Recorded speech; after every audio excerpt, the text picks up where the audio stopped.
What's this? Lucky Cheese 7 doing a podcast other than Tokyo Ghoul? Am I dreaming right now? This has to be a dream, right? There's no way Lucky Cheese would do a podcast on another series besides Tokyo Ghoul. That's like one of his favorite series of all time. They do it every week. It's like, wait, we're doing something different? On One Piece? And Film Gold, no less? Nah. No. I don't believe this. I don't believe this for a fact. Well, you guys, I actually did kind of hint at this, I think back in the first Tokyo Ghoul podcast, but I did say there was going to be a One Piece podcast happening, though that was going to be at the very end of the Whole Cake Island arc, but I finally got around to seeing Film Gold, and I said, you know what? Do a little podcast discussion on this, and just like some of the previous podcasts, I've got a special friend / special guest with me today. Go ahead and introduce yourself. Hey, I thought this was Tokyo Ghoul. What exactly I'm doing at One Piece? What is this One Piece? We still don't even know what's One Piece. All right, I'll be going. So have a good day. And okay, I'm actually here for One Piece. Yeah, it is so shocking that not only that we're doing a One Piece podcast, but I'm actually here talking about One Piece. I know I do not talk about in my channel. However, I have been talking about it through the forums, through message boards, same thing, and even Tumblr. In fact, I reviewed each chapter. So I have been following One Piece for a long time. And yeah, I'm a fan of it. I really like the series. I really like everything about it. And it maybe have some flaws, but who doesn't these days? Hey, I still enjoy the series for over 10 years. It's pretty damn amazing. But it's great to be here once again and seeing Lucky Cheese doing another podcast, but only this time with One Piece. I'm excited as ever. That's the same thing with me too. I mean, shit, One Piece Film Gold, I think in particular, and just One Piece, well, actually, besides One Piece Film Gold, One Piece in general, it's funny how my whole connection goes back to the series, because I think I was around maybe 10 or 11 when the series came out via Forgets. Yeah, I was in that camp when I got into the series, so I was like, huh. But needless to say, with the Yago shit, the theme song, I still watched the series and I was like, yo, I actually did some of the stuff that was going on, especially the Alabasta arc. And that's kind of where I stopped for a while before I found out, oh shit, One Piece is an anime. 2, it's big. And 3, Marineford. I know people were talking about that for the longest time. And then finally, I think around, was it last year? Yeah, I think it was last year. I had finally officially caught up to One Piece because I know it was still in Dressrosa. So once that arc finished, I jumped in. I caught up to where we were at. Got to Zoe. Zoe was lit. And then right now we're in the Whole Cake Island arc. And I'm enjoying that arc so far. Year of Sanji. At this point in time, White Leg Sanji. For sure. White Leg Sanji. For sure. But we're not here for the manga. We're here about the movie that everyone was hyped for since the trailers came out. And people were like, yo, One Piece Film Gold. This should be lit. This should be a lit movie. And the question is, did the movie live up to the hype? I think that's the most important thing that this podcast should bring up first is, did the movie live up to the hype from the trailers, from the promotional material? The fact that Shueisha and Shonen Jump kind of kept going on their weekly cover pages going yeah, there's One Piece Film Gold coming out. I was it got to a point where you were just okay, we know the movie's coming out. They've been shoving it down our throats. Now the movie, not only it came out in theaters, for a limited screening back in January, but now it's out on Bluray. At least it came out on Bluray at the beginning of the month. And now, I'm pretty sure a lot of you guys have seen the movie. And like I said, the question is, did the movie live up to the hype? And personally, with me, I think it actually did. I actually think the movie did live up to the hype. Granted, the movie does have its flaws. I will acknowledge that.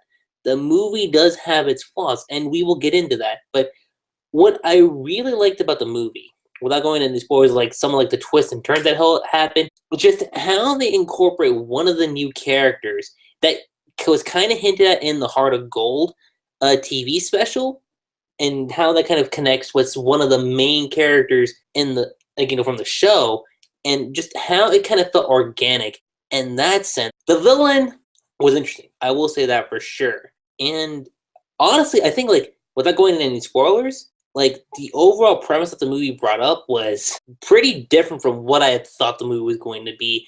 And just for that alone, like I said, I think it paid off. So I'm assuming you want to hear about my thoughts on the movie now, right? Yeah. Well, funny thing is, I saw the movie twice. Saw it at the theater. That was pretty fun. And recently saw it again. I'm still planning to own the Blu-ray copy because not only I want to support it, but I really dig the movie as well. I still don't know where to rank them, but we discuss that later. But I will say this. When it comes to delivering the expectation, the hype, I said it does match up well.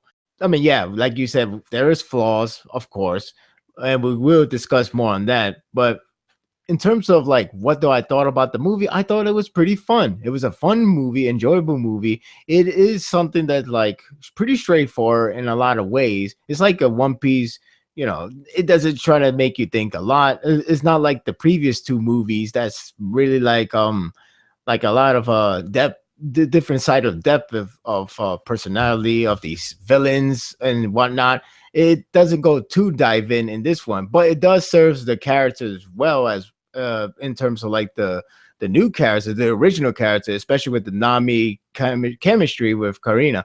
That was pretty fun to watch. It was actually fun to watch everybody to cooperate. Not that everybody managed to get their own battles, which is kind of expected these days with the One Piece movie. But but the time they have is actually pretty fun and amusing to watch. Of course, Luffy have his grand battle, and that was pretty fun to watch as well. Especially like it's up to the recent event in terms of the power scale, and just watching in a really great, really crisp animation, especially compared to the TV one, is really always a joy to see. I really enjoyed the movie. I saw it at the theater. That was pretty fun. I saw it again recently, and it's still as good as I remember. It's nothing like, oh, okay, this one is actually not that. It's not that great, or it's not that good. It's actually still pretty holds up well, and I really enjoyed it. And once I get the Blu-ray version up, I will actually see it again on the big screen. Well, in terms of television size, but I really thought the movie was pretty fun. Just pretty much the same. That's pretty much I could say. It's a really fun movie. That's the term, fun.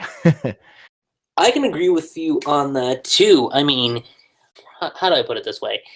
The movie in and of itself, for me personally, is kind of interesting because unlike most people, I know Film Gold was coming. I know a lot of people were excited about it. With me, though, I think because we were coming off of Strong World and Film Z, when I saw the trailers, I don't know, like, I was excited, but I wasn't, like, pumped. I wasn't, like, bad pun reference, but it wasn't like my blood was boiling and I was like, yeah, I want to see this shit. I want to see what the hell happened in the movie because it should be awesome. No. And I've kind of always been like those movies, like especially like since like '07. You'll know which movie I'm referring to, what that came out during that point in time. But ever since then, I've been pretty optimistic about like movies that I see, especially when it comes to anime movies too, because you get like hit or miss sometimes with anime movies. It happens with Naruto, it happens with Bleach, it happens with Digimon, Pokemon. You guys know all that kind of good stuff. So when I heard this was coming out, I was like, all right, I'm excited, but I'm going to keep my expectations at a minimal low.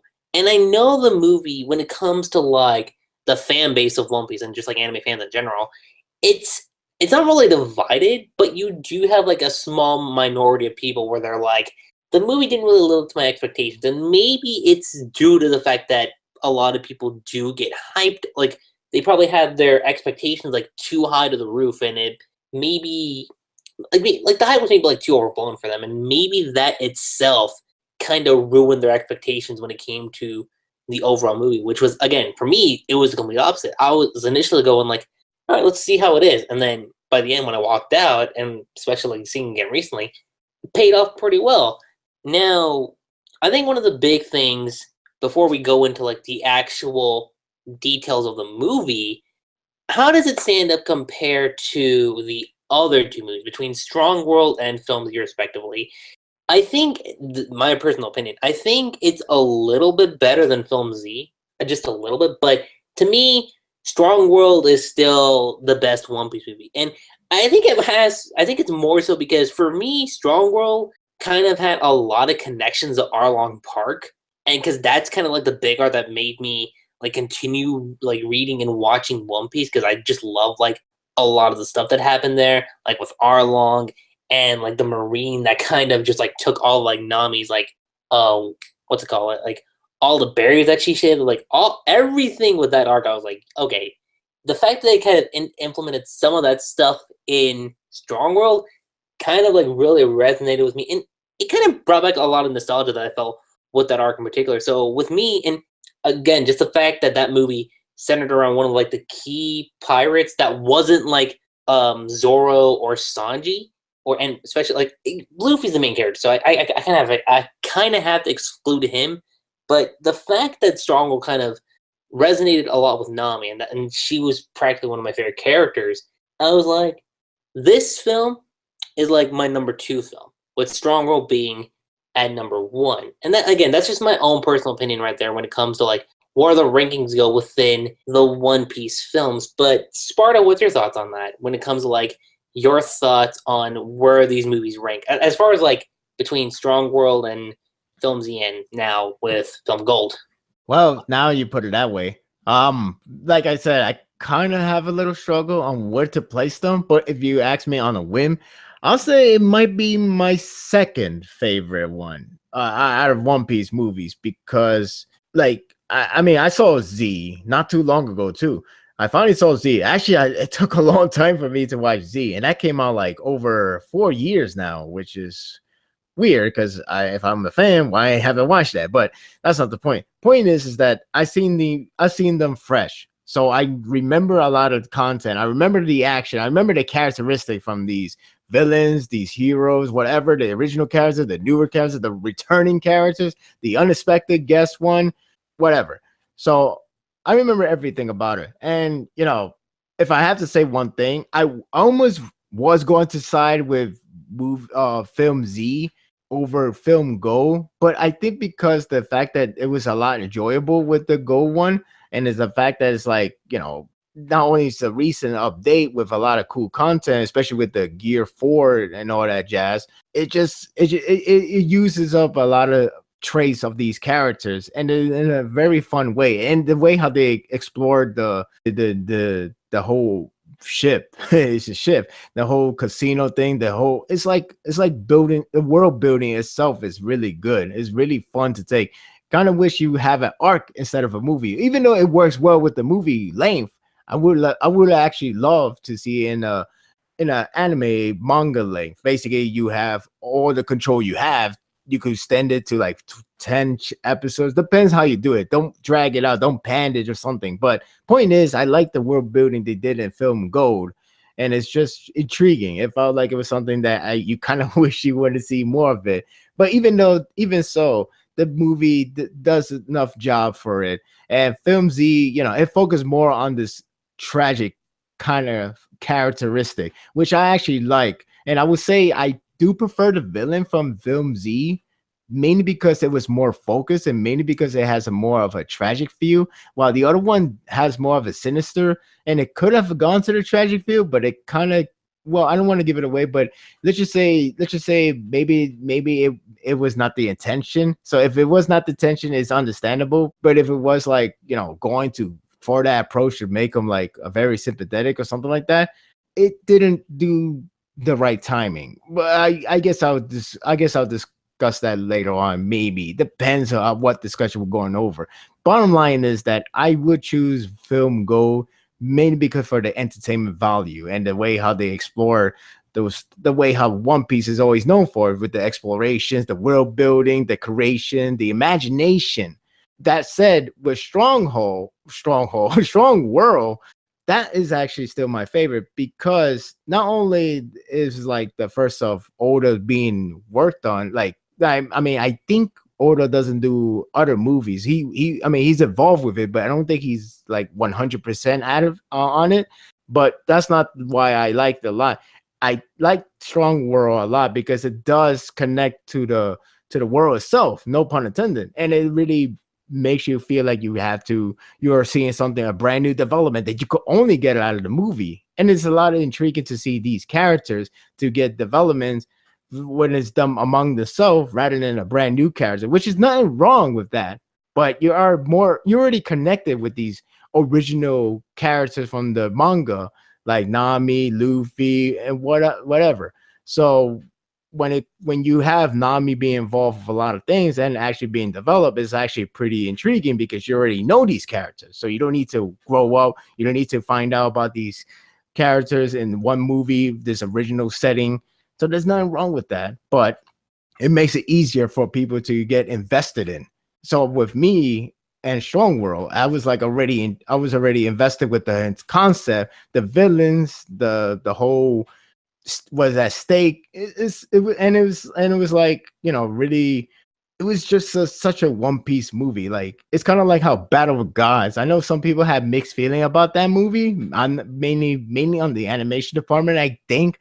But Battle of Gods did capture the Dragon Ball essence really well because you have the original maker. You invested the movie. He shows how to make that vibe of the original Dragon Ball. So with One Piece, you really feel the original, well, not original, it is already original, but you feel One Piece. You really got that sense of feeling that captured the right way. Instead of like if somebody's trying to do the filler, it's not to discredit Film Z and Film Gold because they do a really good job on their own as well. It's just a Strong World does it a little bit stronger. That, and again, the fact that the one thing I would say too is that Strong World doesn't need to bring cameos or like a special guest, same thing. Like, how Film Z has with the former admiral, and then you have the recent one with Lucy being there as well. So, with looking at Strong World, I mean, you get cameos, but like not a huge key characters. Not something that's like, oh, I wanted to find out about that character because last time we saw that person, he was defeated by Luffy or it looked like he was killed by somebody. So what happened to him? It kind of doesn't have that way to make you forced to see the movie in order to learn a little bit or so. So with Strong World, there is no really way to force you to see a progress. It just makes you feel like you're going to see something that's very One Piece original story made by the same creator, and you're not going to regret it because everything you like about One Piece is here. And that's what makes Strong World really compelling over the other two. Well said. Yeah, that's a pretty good way to point that. And I didn't actually think about that for a minute, but you're right, because now that I'm thinking more back to Strong World, it didn't have any cameos. Like, none of the cameos like that you saw in Film Z, especially in Film Gold, like none of that was there in Strong World. And I think that's another thing that makes it a superior film over Film Gold and especially Film Z, because of the fact that it didn't need to weigh on the fact that like you have like characters like from the show and the manga that people know about, but you don't like, but you have certain people who are like, wait, I want to know about this other character, but we didn't get to know so much about him. And that's where you're just like, well, like, it's like the roles that you see the characters in, like, they weren't shoehorned in when it came to Strong World. Now, I'm not saying that they felt somewhat, okay, maybe they did feel somewhat shoehorned, and again, we'll go into that with the film, like, when we talk about, like, the overall plot synopsis and, like, what the actual characters do. But regarding Strong World, like I said before, the overall plot and the fact that it just focused on the main crew, I think was important. And that's another thing I really give Film Gold a big plus too, is the fact that it really, like, really when you think about it, Film Z, it's a great movie. When you have like the One Piece films, they're not bad. I'm not ranking Film Z as like a bad movie. In fact, I think it's like a great movie. Really, what makes it a great movie is the fact of you have the villain. Like, the villain in Film Z, like, he carries that film. I think that's obvious. It's kind of like with The Dark Knight with Joker. Like, Joker carries The Dark Knight. A lot of people remember The Dark Knight because of the Joker. And it's the same thing with Film Z. A lot of people remember that movie because of I forget the villain's name, but him. Like I think his name's I know his it starts with a Z. I know that much. But you've got him. Like that film is carried because of him. The actual Straw Hats themselves, they don't really get a lot of development in that movie, as opposed to like say with Strong World. And again, like I said before, that I think that's one of its biggest highlights right then and there too. And I guess that's just my like overall stance on it when it comes to like comparing the movies between Strong World and Gold, and of course now with Film Z, or Right. vice versa. Well, yeah. See, that's when you brought it up. When you brought that up, that's the.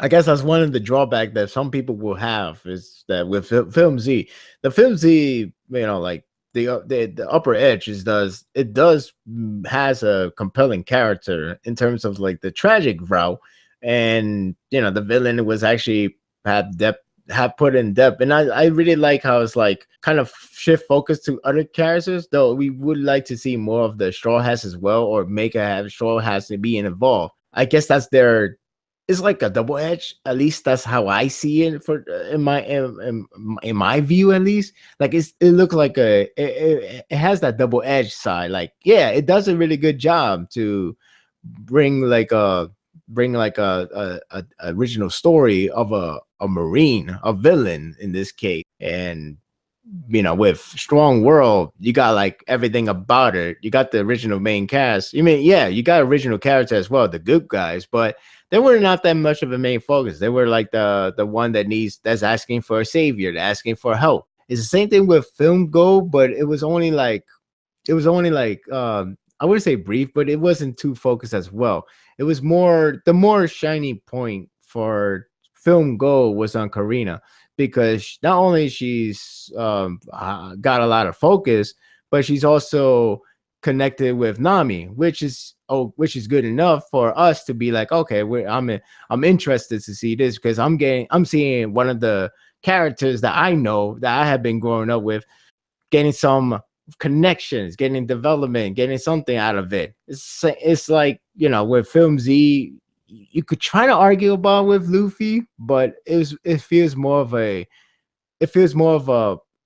more effective towards the villain himself.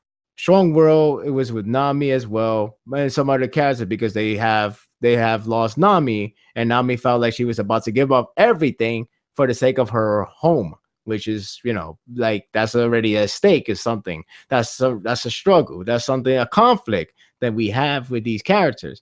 So with the other stories, it's almost seemed like one of those typical shonen movies, those weekly Shonen Jump shonen movies, which is not too bad, especially if you could do it right, or you could do it more appealing to the audience. That's something more grander than just have the generic formula.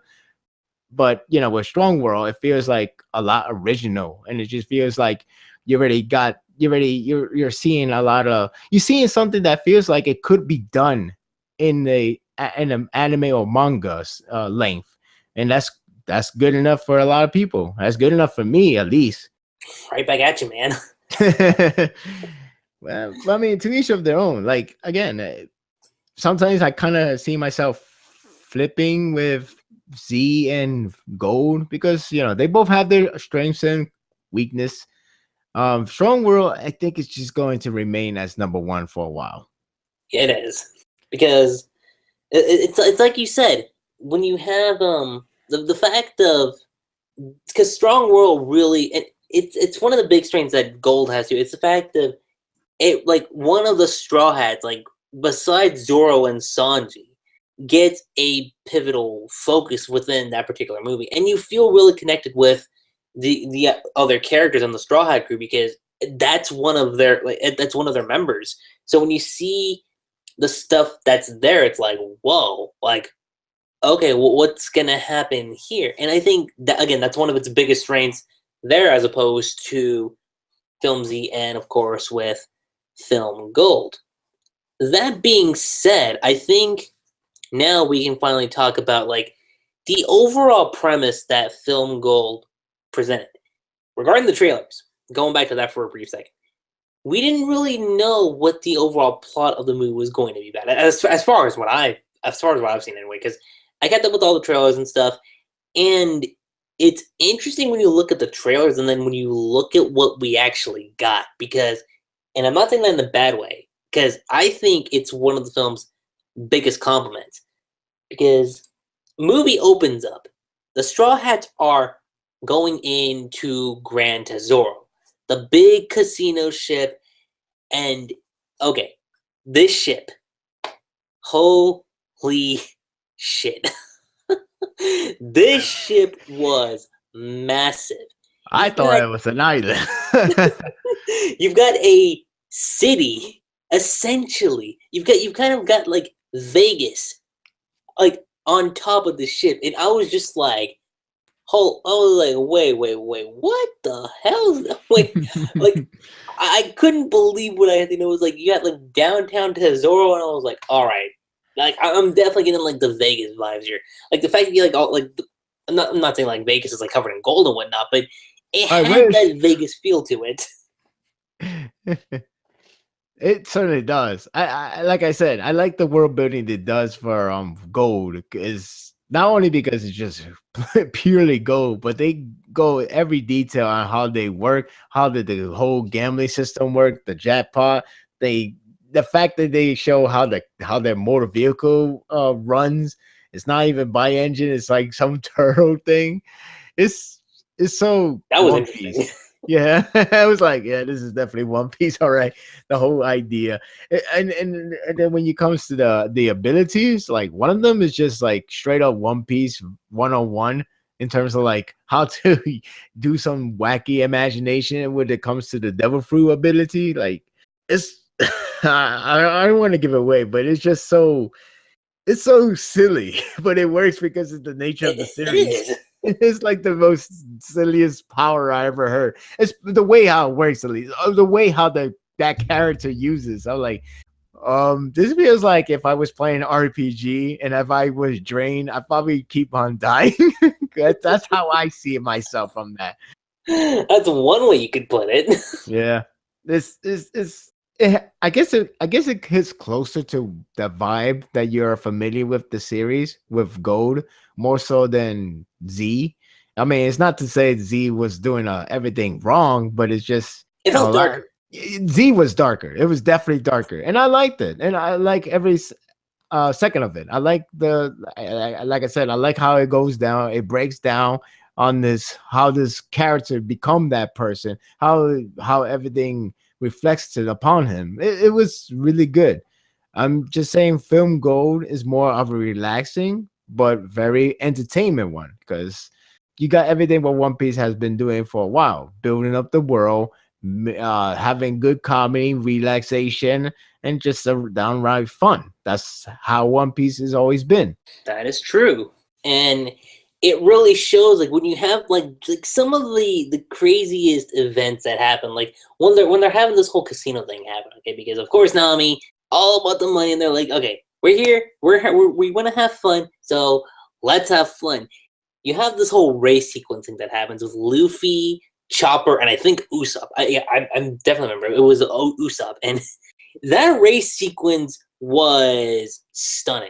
I will say that for sure. It was goofy, it was hilarious, and it was, again, just visually stunning. Like, to see what you got within that race sequence, I mean, it's not to say that I didn't think Luffy and Chopper and Usopp were going to win, but I was like, all right, I'm kind of curious how they're going to overcome it. And the way how they were able to overcome that really screamed to me like, it's typical One Piece. One Piece would go to that extent, because you have this portion in the race where Luffy and the gang, like and I'm mainly referring to Usopp and Chopper, since they're the ones who's driving the car, because Luffy's just like chilling in the back going like, yeah, I'll let you guys handle it, because I trust you guys. But they get knocked out of like the ring, out of the race for like a small while. They crash into this whole golf course place, and man, I saw this and I was just like, that was bad timing. That was really bad timing. Oh man, I mean, granted, you had the race end with with Luffy getting back on track, and then with Nami kind of worried, going like, "Oh, I knew this shit was gonna happen. I should have said something." And then, like at the very last second, it's like, "Nope, I think they won." It's like, sweet, they won. And through that, we have like a bunch of montages of like stuff that happens. Like you have like Luffy, like you kind of just got them like winning like stuff like not blackjack, 21. I'm like probably messing up the actual name, but you've got I think it's blackjacks, but you talk about that, the game of 21? Yeah, it's blackjack. Okay, there we go. Because I was like, I keep forgetting what the actual name is, but like you have Robin win at that, and as like you're seeing things happen. Granted, we didn't get to see a lot of the montage, but we did see like their money just keep rising up. It just kept piling and piling and piling, and you're like, whoa, like okay, they won all this shit, and it's like, okay, that's cool. And then you've got, I forget her name, but she is one of Tesoro's, not lackeys. I don't want to say lackey, but subordinate. Like she's like, the one that speaks English at times. Huh? The one that speaks English at times. Yeah, that one. Yeah, I forgot her. I don't. Did they say the name? I probably. I don't think they've said her name. If she said her name, then I apologize, guys. I apologize. I know the other girl name, that's for sure, because she got a lot of focus, but I don't remember her name now. And I just saw it recently. I don't remember now. But no, like you've got her, and she says, "Look, why don't I show you the VIP tour? Because that's where your value can just increase even further." And you see what happens. Luffy ends up, again, winning again. So their value just, like, went above and beyond where their value was at beforehand. That's when Tesoro comes in, and he says, okay, let's have a challenge on all this. Let's challenge to see exactly what happens. If you beat me, then I will triple what you have right now, and I'll give all that to you. If you lose, though, then you lost. That's basically it. And this is where, and I've kind of noticed it throughout, like as the movie kept going, because you have the chick with the look.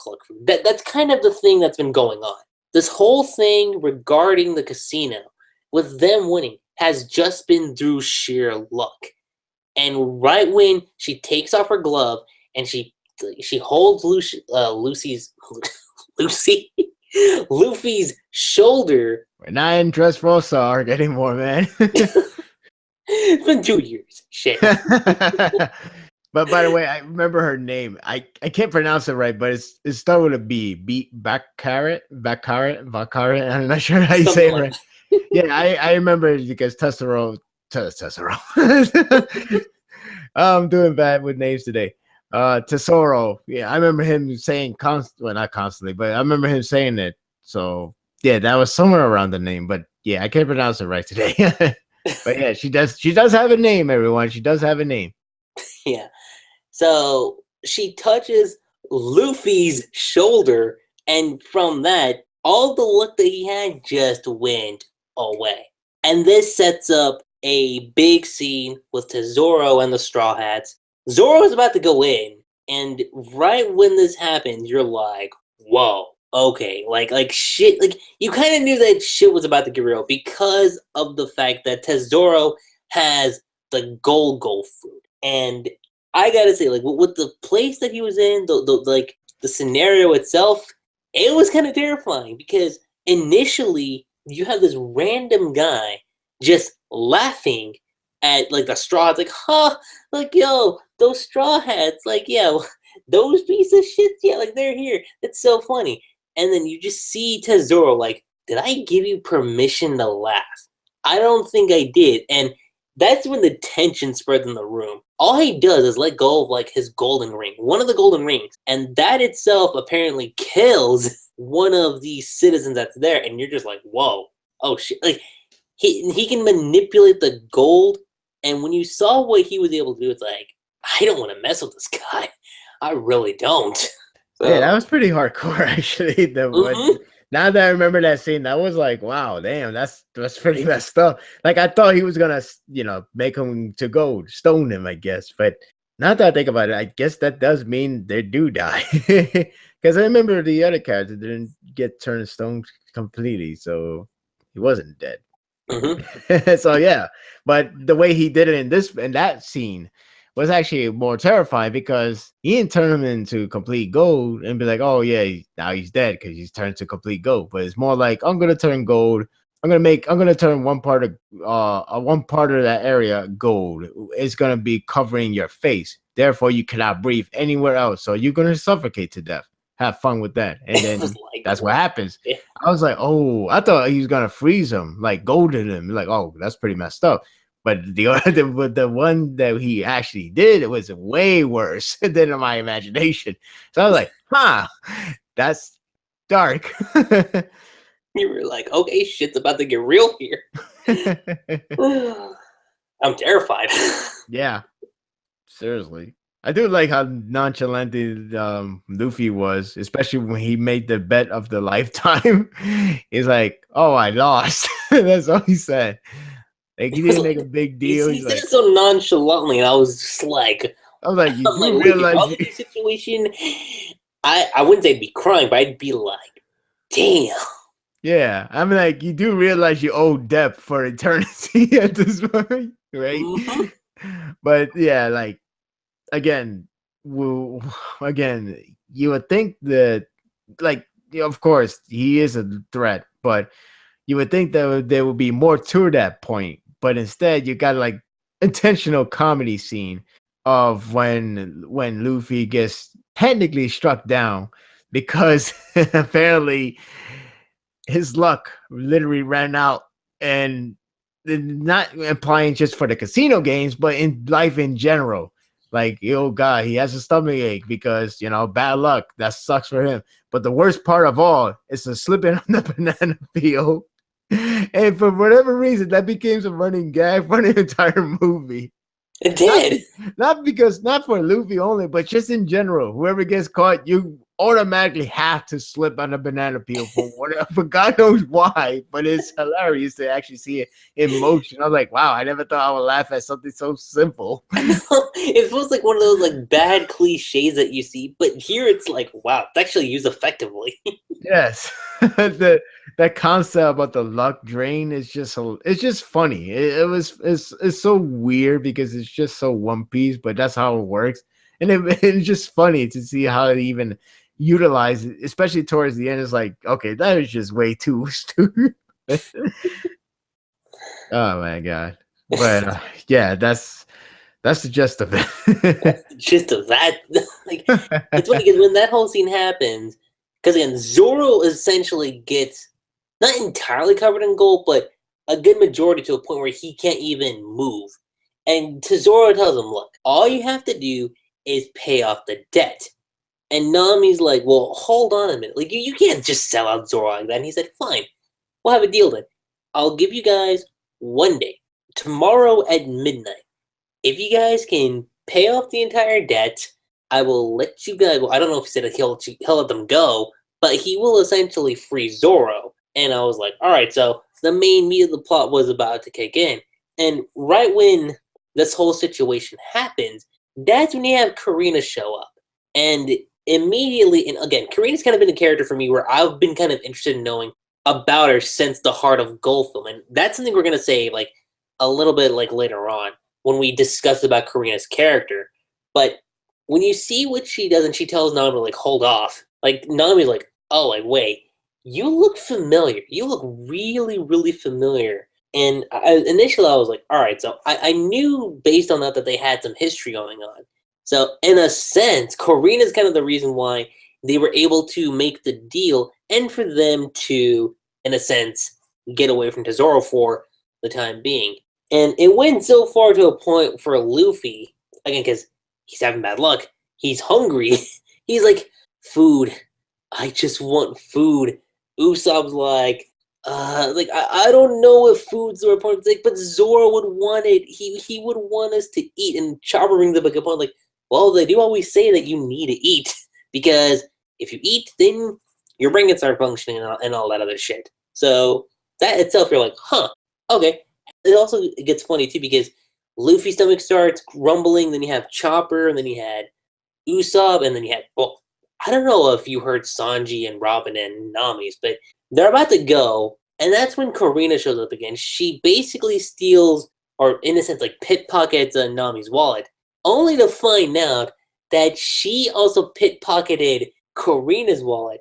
And you had this whole little playful, not skit, but a scenario play out, which I can't believe I'm gonna make this reference here, but it kind of reminded me of Soccer Nino in a way.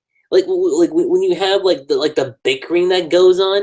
I think when I saw that, I was like, this is actually kind of amusing. And unlike those two, I feel like it was portrayed a lot better here because again, they have a legit past with one another, and when you see the flashback, the initial flashback that we see with Karina and how her and Nami both know each other. Essentially, they were thief buddies. They teamed up together to steal treasure, and then it got to a point where they got caught, and then Karina essentially escaped. And because of that, Nami, I don't want to say she's held resentment towards Karina, but she does blame her for the fact of, look, you ditched me that day. I could have died. And that scene actually does play out a little later. But when I saw that backstory, I was like, well, shit. Like, I know it's technically not canon, but in a way, you can kind of debate if it is canon or not. And for me personally, I think it can go either way. I think you could say that it could be canon. It could. But I don't know. Like, what's your overall thoughts on that, Sparta? Well, that's the thing. Lately, ever since Strong World, everybody likes to think if it's canon or not canon. And sometimes this timeline favors them or it doesn't favors them. But majority of time for I guess because of the involvement of the original creator, it technically becomes canon, these 3 movies at least. But I don't know, that's up to anybody's interpretation. That's up to you guys to think if it's canon or not canon.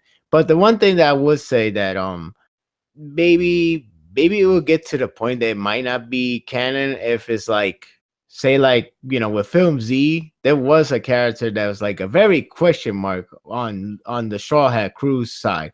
Basically, they didn't know about this character whereabouts until that movie, and we kind of get it, some of the answer, and some of them are still vague, some of them are still unanswered. So like if the conversation comes back to that, if they actually meet again, and if it feels like this is the first time ever, then it kind of dismissed the idea that it's canon for Film Z, for example. Now for Film Gold, you could say it's easier to squeeze in to say, yeah, it's canon. That's fine with me, because like I guess if you're gonna say like introduce Karina in the manga, it's actually kind of simple. You could actually just say like a simple backstory about Nami's and her connection, their relationship, their friendship. You can easily say that in a panel or two, and boom, you already get the idea. If you want to get more in depth, just watch the movie. It's kind of that kind of advertisement without being an advertisement. So it's up to you, but I don't mind seeing it as canon, because one way or another it works and it doesn't really interfere too much of the main story. No, it doesn't.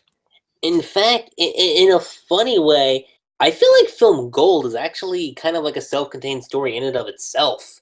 I mean, yeah, like you can say Strong World and especially like Film Z had it too, but when you really watch Film Gold, I got the sense that like you could see something happening afterwards, but at the same time you could just be like, okay, it's a One Piece film, you can see where things are going, and there's going to be a new adventure up ahead. That's one thing you can say for sure. Though, again, when you see exactly where the story goes from this point forward, this is where they start to talk about the main point, which is essentially the fact that they're going to break in to the casino and they're going to try to steal all of Tesoro's money, because 20% of the world, if you will, goes to him. And like everything regarding pirate, well, I might be getting my info wrong here, but pirates and regarding the government all that savings go to Tesoro. And because of that, Corina brings the fact of, if we do this, if we actually do this, then we can go somewhere. We can go places. And again, that leads to another good scene between Nami and Corina, where Nami's like, okay, fine, you get 30%, I'll get 70%. She's like, wait, what the fuck? Like, hold on. Why would you 70 and why me 30? And then Nami brings up, like, well, we do have the pirates. We have our group right over here.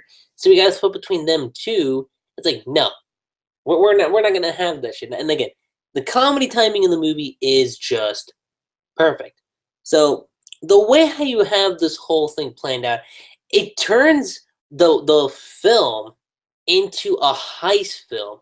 Now, heist films for me have kind of been like hit or miss. The last good heist film that I saw was Ant-Man, and Ant-Man was a beautiful film. It was beautiful. So when I saw this happen with One Piece, I was like, this can work. This can really, really work. And the heist aspect in general, because the teams are split like this. You had Luffy and you had Frankie. They're supposed to go in and they have to essentially take out the big snail. I forgot what the snail is actually called, but they have to take the snail out because that snail, in a sense, keeps track of the overall security within, not just the building, but within the city too.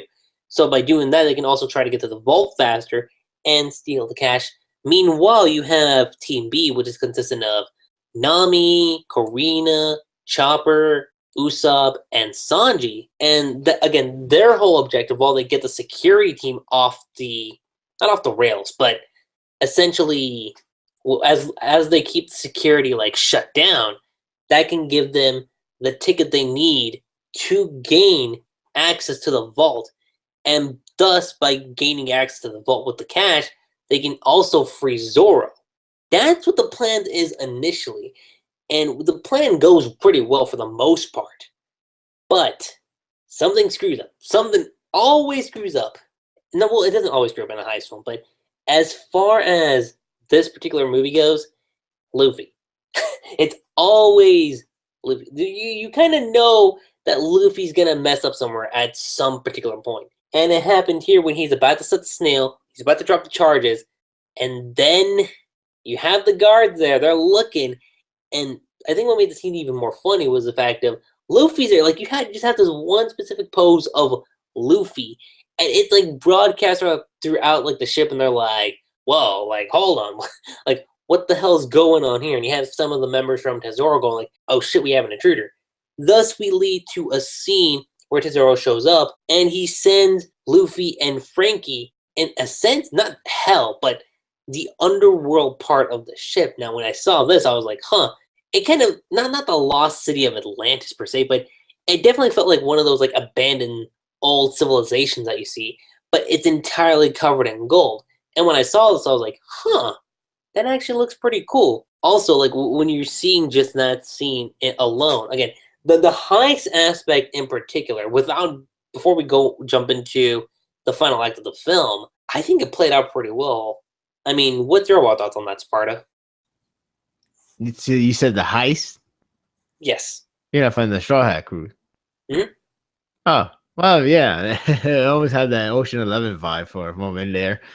But yeah, that was practically like the entire second act of the movie. There is the twist that actually I guess you could say it's really a double twist, but I thought it was actually pretty neat to do so rather than like keep it the way it was going to land, because that was going to be like, oh well, I guess that was a typical It would have moment. felt a little too generic if you ask me, if they actually went down what the actual thing ended up being.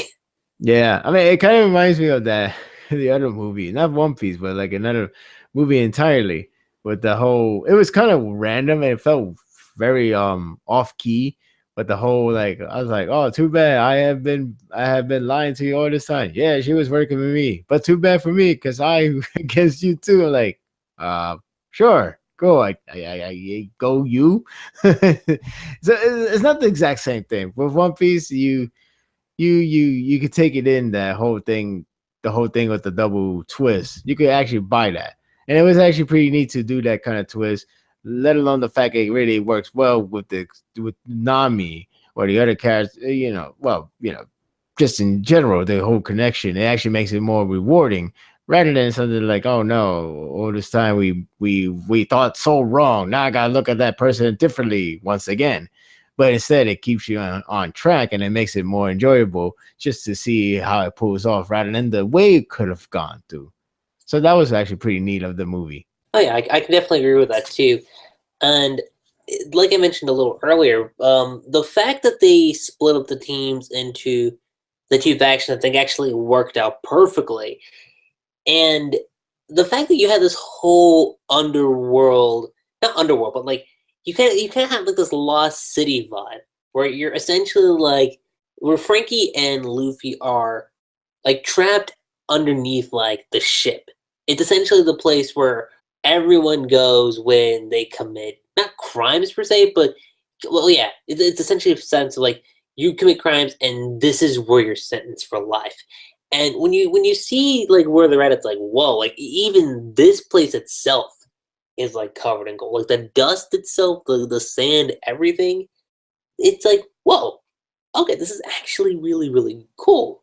I'm kind of curious as to what this aspect of the movie covers, and I do believe this is kind of where we start getting into the negatives just a little bit because you get introduced as this character who's a part of the Revolutionary Army, and this is going to be just me, but I felt like that whole plot line with him being a part of the Revolutionaries was kind of not out of left field, but it felt kind of pointless to I me. think I know who you're referring to. Well, looking at the grand scheme, yeah, you're right. It could have done without her.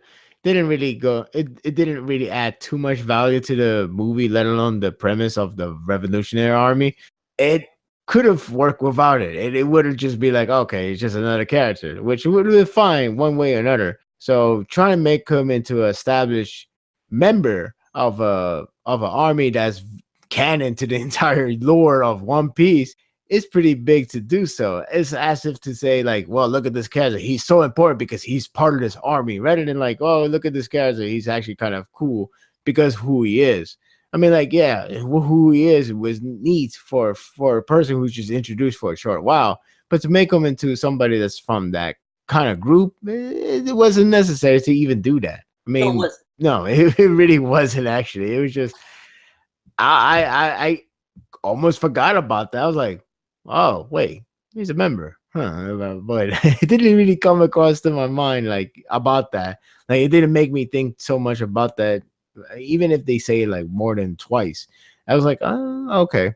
Like I just look at him as just introduced character, and that was it. I never thought anything of more of like the value of his character, the value behind his story, behind his group, nothing like that. yeah, like I think the most they should have done is like kept him as someone who basically had a bet against Tezoro. He lost, and because of that whole situation, he essentially lost all hope. And of course, we have Luffy. Not, I don't want to say he makes a speech, but he does. Well, yeah, okay, fine. He kind of does make a speech to the guy, telling him, saying like, "Look, just because I'm in this shit doesn't mean I'm gonna give up and not try to pull through this whole situation." You know, that kind of helps motivate him, and thus we cut to where the pump line's at, because that's where essentially you find some of the salt water, and the salt water, of course, is one of the devil fruit user's biggest weakness. And because Tesoro can use the gold fruit, that itself can be used to essentially like rinse away the gold that you're contaminated with.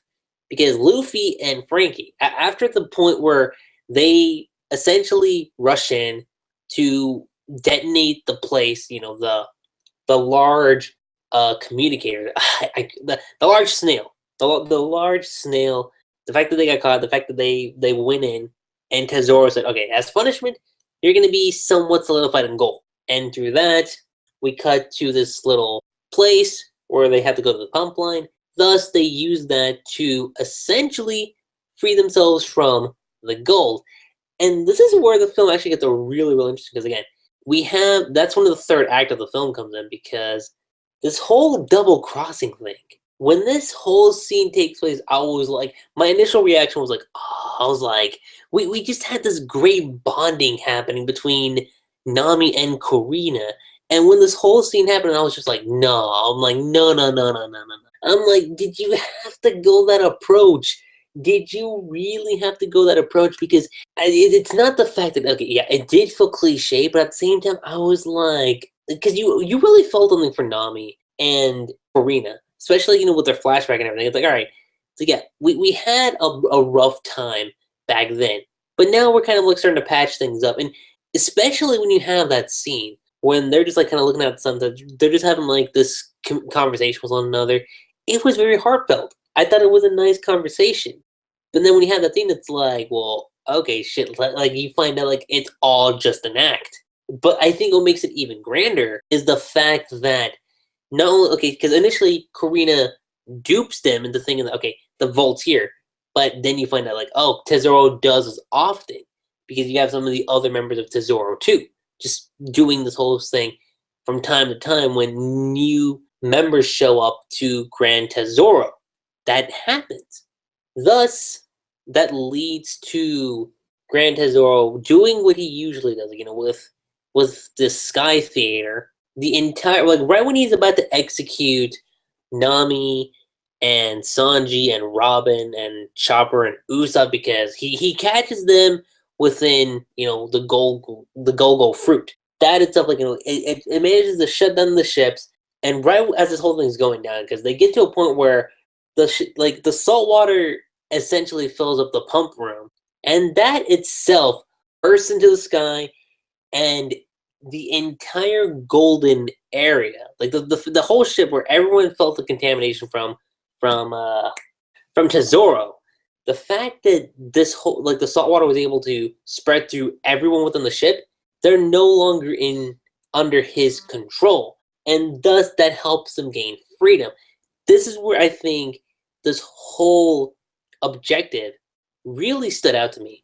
It's not the fact that they were after the coins, or like the gold. Like, sure, that's one of the big things, but what really took me by surprise was the fact that this whole thing was a setup for the people to gain back their freedom. And when you look at it like that, it's like, well, holy shit, that was impressive, and I will give my props to Film Gold for doing that, because I thought we were just gonna get like a stereotypical thing. It was like, okay, they're gonna break in, they're gonna steal the cash, they're gonna free Zoro, and that's it. But no, they took it a step further. They said, no, cash is one thing, but they have the saltwater. They realized, okay, he's a devil fruit user, so why not use that to your advantage? Use the saltwater to not only weaken the Go-Go fruit, but also to free the citizens. When I saw that, I was like, you know what?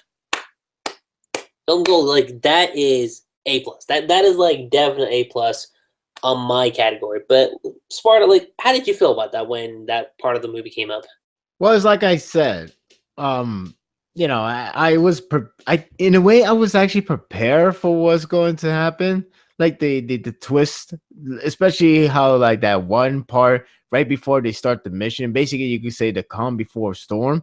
When they have that one interaction, is like, okay, that sounds like a sign of I'm going to backstab you, or this friendship isn't going to work, or something's not going to work well. But again, it does a double twist, and it was more fitting. And it's not like because, oh, I don't want to dislike this character now, because after watching for an hour of this character, I don't want it to start to hate her or hate that person. It doesn't have to go that way. It's not about that. It's more just the fact that, like, the way how the story was being told, it doesn't need that. I mean, it could work with it, but at the same time, it seems rather typical, and it just doesn't really flow the narrative as good as it doesn't flow as good as it would have. It doesn't flow as good as what we have. Instead, what we have is actually better and is more in character for both of them. So that works to advantage as well, because they have been highlighted about their background, their hobbies, so to say.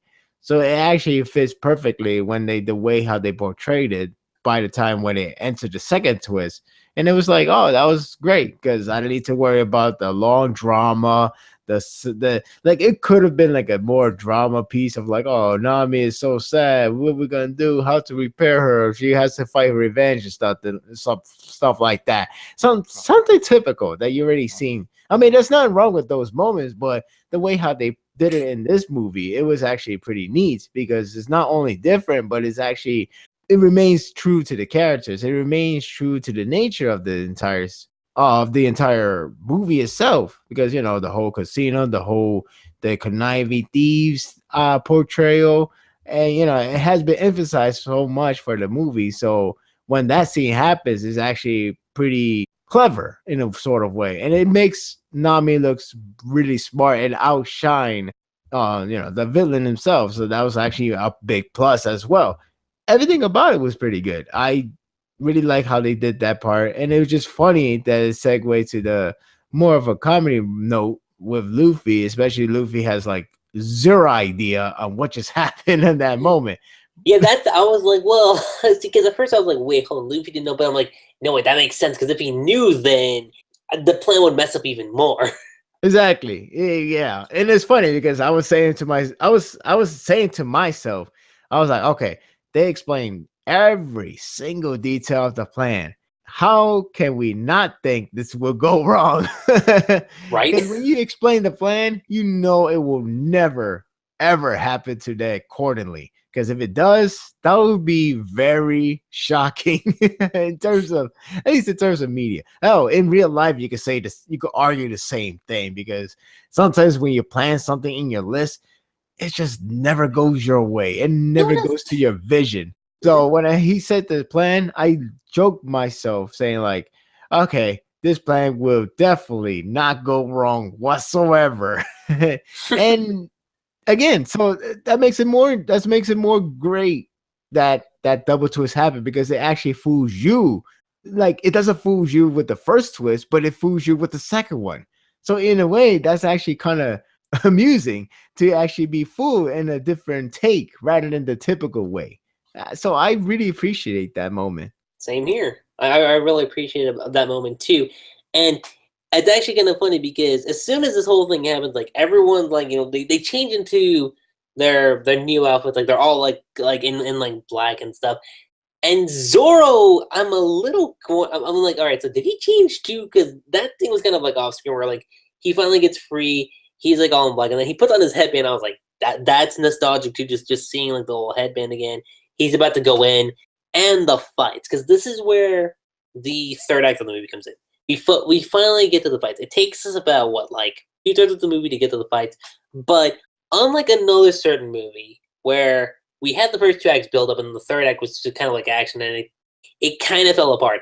This, on the other hand, is like the first two acts are good and the action makes it a lot better. And it's crazy because you have Tesoro. He doesn't go Titan mode. I'm not gonna say he's that. He doesn't go Titan mode, but he becomes like the size of a Titan, because you see what he's about to do. Luffy goes in for a fight. You have Usopp, Chopper, and I believe there's somebody else too. I'm missing somebody else, but Usopp and Chopper, they're fighting off against the chick, like the chick with the luck bird. You're I think you're missing out Brooke. Brooke. There we go. Yeah, that's who I'm missing out, because I was like, well, hold on, I'm trying to remember. Yeah. So you got yeah. How did I forget Brooke? Wow. Yeah. No. Well. There is a one funny moment with Brooke. Not in that battle, but there is a hilarious moment too. But it was the one with the security. Security part. We forgot to mention that. That was funny. That was funny, yet at the same time, very slap in the face. Like, damn, that was cold. I mean, it's true, but at the same time, it's such a cold statement to say to him. Like, it's like why are they scanning? It's like because they only scan on living things. Living things. So cold. It's like everything was supposed to go downhill from there, but it was like, whew, it's like it appears like these securities only go scans the living things. And he just cries out like, well, that's so mean. Well, I guess being dead has some valuable aspects to it. I don't know. Apparently so. I mean, hey, it does help, but ouch. Right?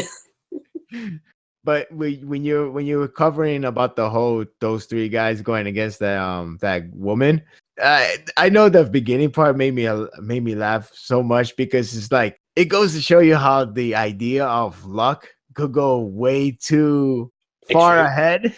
Like, huh? What was the word you said? Extreme.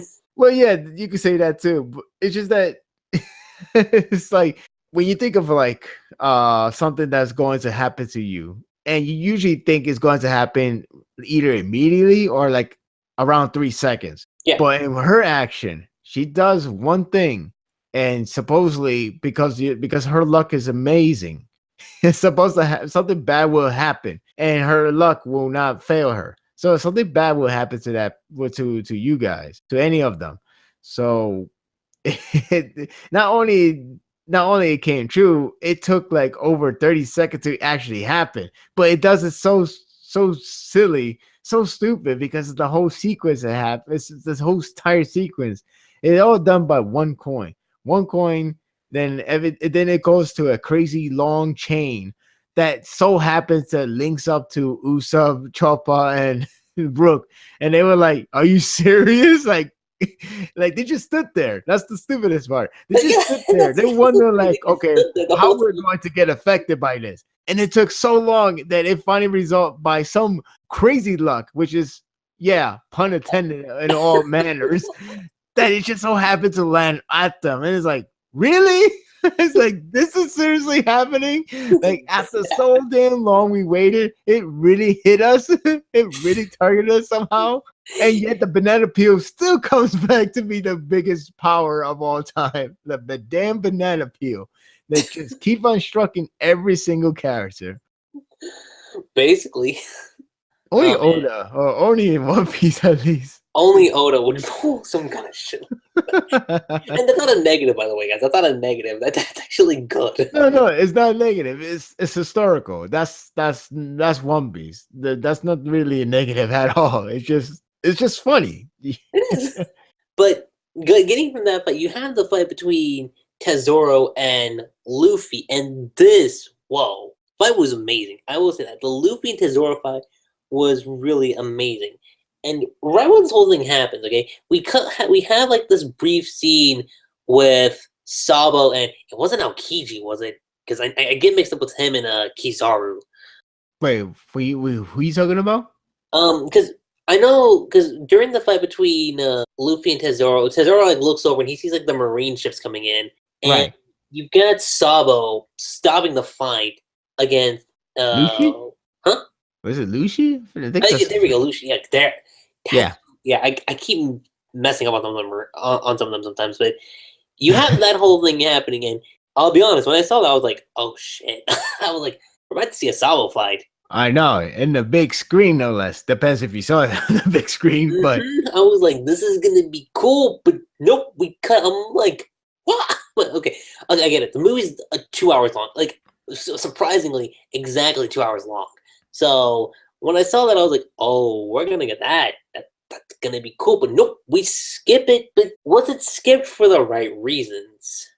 On one hand, sure, because it's better to focus with Straw Hat crews. On the other hand, it only begs the question, why did you even do that in the first place? Why did you even bring these characters? Or mainly Sabo, like you could just dismiss them and nothing would change if you really think about it. Yeah, that's the big thing, because I remember like he was heavily promoted in the trailers. Like, yeah, like Sabo's coming, you have Koala there too. And honestly, like, they're just there. Like, they're cameos, but they're especially, and this whole thing ties in with the revolutionary guy that was like trapped underneath. But I thought maybe when they introduced him as a revolutionary, I was like, wait, maybe this is where Sabo comes in. But that doesn't get resolved either. It's like, why introduce him as a revolutionary if Sabo isn't really going to even do anything about it? Like, that felt kind of pointless to me. Like, Sabo, like, as cool as it is to see him, his role in the movie, like, really, like, you take Sabo out of the movie and nothing really changes. It really doesn't. No, like I said, like he shows up in that brief scene in the beginning of the movie. You see him in a brief scene, or not in the very beginning, but like around the end of the first act. You see him there for a good 5-10 seconds, And then you finally see him again towards the end, and supposedly he was doing action, but somehow it just stopped out of, I mean, I wouldn't say out of nowhere because there is a reason why it stopped, but it didn't add anything. It's just there. I mean, like, yeah, I guess he was preventing from the Marines shooting the cannons at Luffy, fine, but it could still be dismissed just by with Tessoro just doing the work and or whatever the case may be. Or you could just dismiss the idea with the whole Marine itself. Like it was not too much necessary with the whole thing. Yeah, they have to capture the guy because he is a pirate, technically speaking. But I don't know, like a lot of things could dismiss from there, and it wouldn't change a thing. I guess it's just the sake of like, you really want to know what this character has been doing all this time, you gotta watch the movie, because in the manga we have not explored that part. But if you wanted to know that badly, read the manga. And that's what I got, which is not as satisfying as I was hoping for. Same thing with me too. I mean, because cutting back there, cause again, we got to the fight with Luffy and Tessoro, and this fight was amazing. I will say that for sure. The fight between Luffy and Tessoro was amazing, and the conclusion to the fight itself too, that was a good conclusion. I'm not gonna lie, like when you see Luffy going blow for blow, you saw Gear 4, not in the sense of, okay, it's a One Piece film you could see in the movie. The fact that you got to see this, if you guys went to go see it at the theaters, the fact that you got to see this on the big screen, worth it. Definitely worth it. Like, you see the moment you're just like, whoa, like, holy shit. Like, the fact that he was able to pull that off, I'm like, dude, Luffy, like, props. Well, truth be told, I haven't seen the anime version of Gear 4. I'm not talking about the movie. I'm talking about the television. I have not seen the TV anime of Gear 4. I'm not sure if you have. Have you? I haven't either. Okay. Well, I don't know how it was done. I don't know if it was animated well. I don't know anything about it. I just know it happened because right now they're in the actual recent arc. Yeah, because Toei. But but going back to the thought of Gear 4. Gear 4 was so awesome in the manga. Despite it happened in that arc that a lot of people despises, but that's not the point. Point is, Gear 4 itself was a damn awesome event that happened in the manga. And you want to see that if you're a fan of Gear 4, you want to see it in action, in motion, Film Go will serve you well because it does portray like it is like the Super Saiyan, the final form of the protagonist power up, even though it's not, because it is hinted for something more. But point is, it feels so deadly, it feels so powerful, it feels so badass. So seeing it on the big screen, seeing the way how it was motion, the way how it was done, it was so rewarding. It was so damn great. And it was just awesome to see how he kick ass in that form. And it didn't last for like a 2 minutes or a minute. It actually lasted a pretty long time. It lasted good enough for you feel satisfied to see it in action, and it was awesome. So yeah, that was worth your mission right there, if anything. Mm-hmm. And even going further beyond that, like we talked about the chick with the luck fruit, but you have Zoro's fight. Now, Zoro's fight, I will say, was kind of like a split-second fight. It wasn't long, but what Zoro was able to do, thought that was good too. Sanji's fight was great, and Nami and Karina, did they have a fight? I'm trying to remember if they did, because I don't recall them having a fight. They pretty much alongside with Luffy. I mean, they just pretty much try to escape from Tessoro. Yeah, because he was trying to kill them, especially Karina, since she was like basically a traitor. So they didn't really have a fight. It was only 3 henchmen. No, 2. No, 3 henchmen. 3 henchmen. Zoro got one. Luffy. Sanji and Robin got one, and then you have Brook, Choppa, and Usopp. So Nami, Karina, and Luffy was dealing with Tessoro, but of course, Luffy does the most work. But the point is, that's what they were doing. That's how it worked. Wait, who is Frankie fighting that? That's a good question. Shoot, I just saw it not too long ago, and I just remember that too. Who did Oh, Frankie fight? Oh my god. crap. We're gonna be stuck on this one. Someone in the comment is gonna let us know about that because Yeah, but guy, holy crap! Huh? I feel bad for forgetting that now. I don't think he did have a fight. All I know, he brought his awesome robot, that True, big Gundam that didn't size, happen. that mecha. Mm-hmm. That happened at the end, though. But I don't recall he has a fight. No, I don't recall him having a fight either. Mm. But like again, like you have that whole thing going on. Zoro gets defeated. Like he literally gets sent to the skies, and oh my, I couldn't believe when Sabo said this, but so like the guy crashes down. Sabo was like, huh. I guess he is someone who like fell from the heavens, and I was just like, oh great, I'm like Sabo, just stop. It was funny, but I was at the same time, I was just like, why did you have to make that reference? Well, it's not like you call him the coolest guy ever, so I would just go with that. Oh man, yeah, that's true. That is actually pretty damn true. But that happens. The Marines are like, all right, we have Tesoro. Let's take him in. Sabo, go do what you have to do. They're just like, let's pretend this whole thing never happened. Let's just pretend we're here. We came to get Tesoro. We got the guy, and we going off on our merry way. Then we cut to another thing that's a big cliche. It's like, okay, yeah, like you have something happen to where basically the town, or in this case, the ship's about to blow up, and you think, because again, you have like another heartwarming moment between Nami and Corina, and she tells Nami that she'll stay behind because like go down with the ship in a sense. Like if I can get the ship away, then it can blow up. Now it's a big emotional scene. Everyone's trying to get away. Everyone's got like all the citizens that were like trapped under Tesoro is now free. So when it happens, it's like, oh shit! Like the countdown's going, you're like I don't know if I can take this. Right when the countdown hits 1, fireworks light up, and you're just like, wait, hold on. Like there was a countdown timer. The ship was about to blow up. What the fuck's up with the fireworks? Then Usopp looks over. You have Corina there holding up the flag, and that was actually foreshadowed since the flashback. It's like once again, Corina strikes back, and I was just like, I'm like, this girl. Like, this girl just had to pull that card. But hey, it took one of the cliches and put a twist on top of it, and I think it worked perfectly. My honest opinion. I agree so much. And, bringing back the topic about if this movie should be considered canon or not, I wouldn't even mind to be considered canon. I wouldn't mind to see her again because she works well with this movie. She, when it comes to like the original character, villains included, she practically stole the spotlight.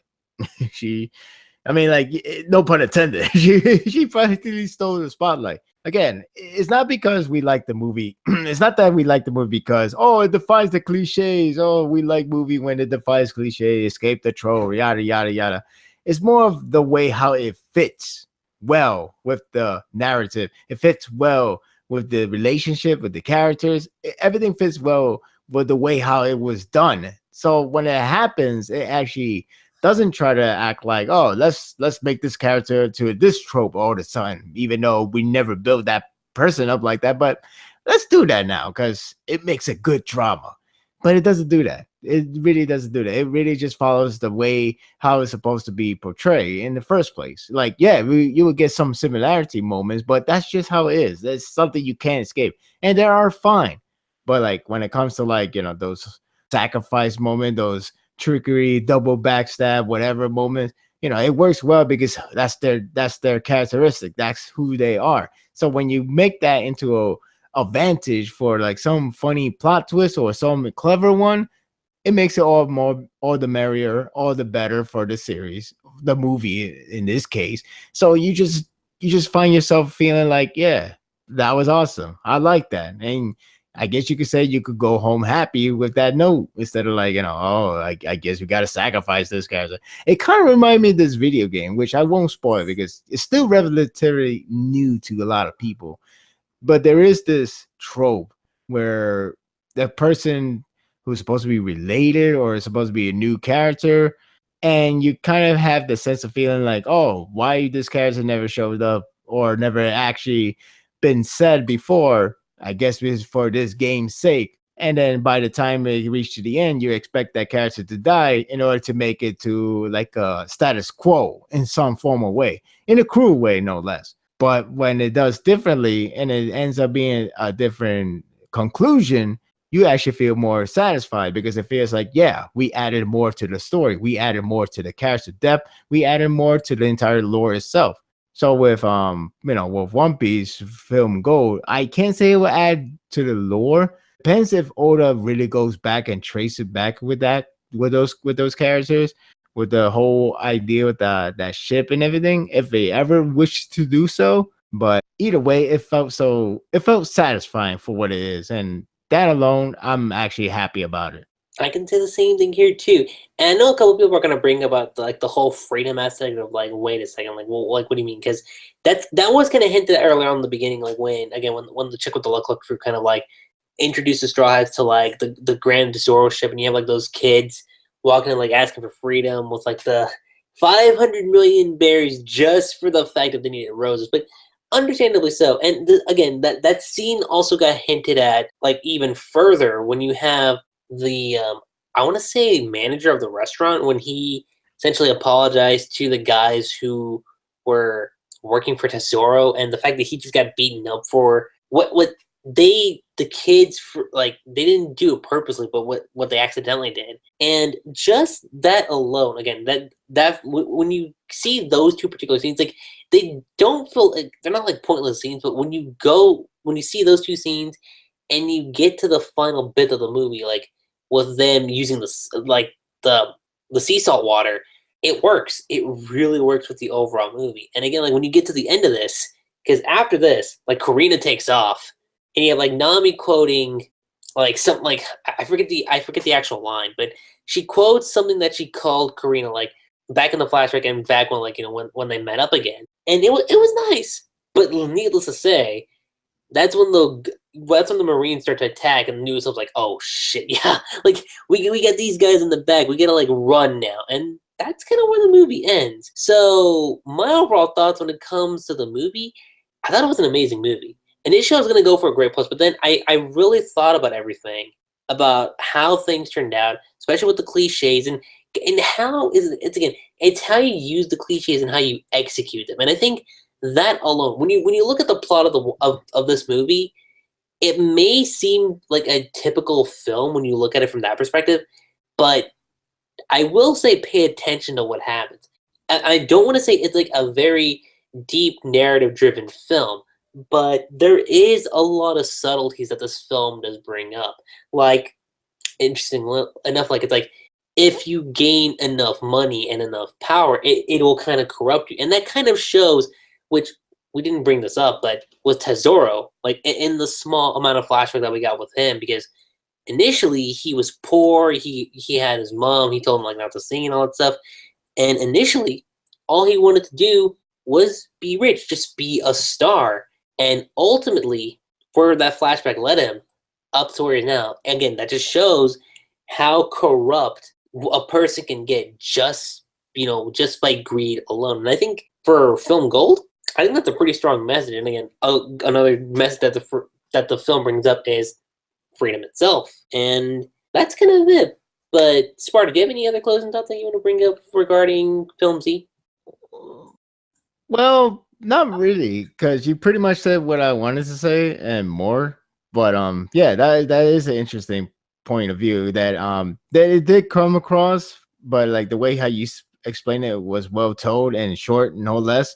But yeah, I did like the whole factor of that, and the idea of like they used the advantage of the term gamble, because everything is a gamble, not just in casino, but in life itself. Like, you want to take a gamble at taking a risk, put your bet on your life, taking a bet on this person to save your life, to save everyone's life. It has that way of using the concept of the casino in a life itself. So it's like it uses it metaphorically speaking as well. So everything is like done the way how One Piece tends to do when it comes to like what is the focus of this arc? What is the focus of the story? What is the focus of this movie?